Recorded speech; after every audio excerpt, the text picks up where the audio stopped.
Poznato je da su ljute papričice zdrave jer sadrže sastojak kapsaicin koji ima ljekovita svojstva.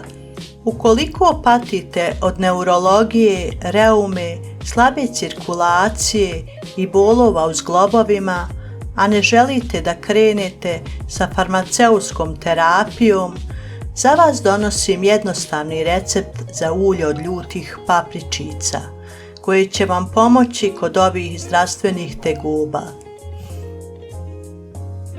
Ulje od ljutih papričica pripada grupi iritirajućih i zagrijavajućih ulja. Posjeduje nadražajno djelovanje, širi kapilare, pojačava cirkulaciju krvi, pojačava vitaminski metabolizam i djeluje na aktiviranje regenerativnih procesa epidermisa kože. Za pripremu ulja od ljutih papričica bit će potrebno 10 svježih ljutih papričica, 2 čaše hladno cijeđenog maslinovog ulja, staklena tegla. Dakle, čili ulje pravimo u staklenoj tegli. U čistu teglu dodajemo oprane isjeckane papričice. Ovo ulje može da se pravi od svježih ili sušenih ljutih papričica. Kada su papričice u tegli, onda nalijemo ulje.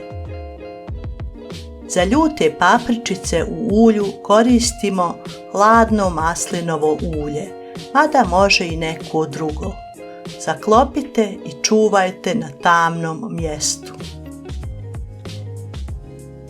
Nakon 7 dana procijedite sadržaj tegle kroz gazu ili plastičnu cjediljku.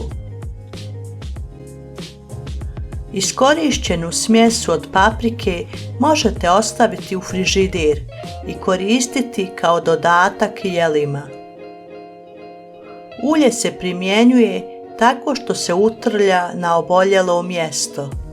Nakon nanošenja ulja osjetit ćete pečenje na koži, ali bit će podnošljivo, čak i prijatno, jer će ulje duboko grijati kožu, ali bez stvaranja opekotina.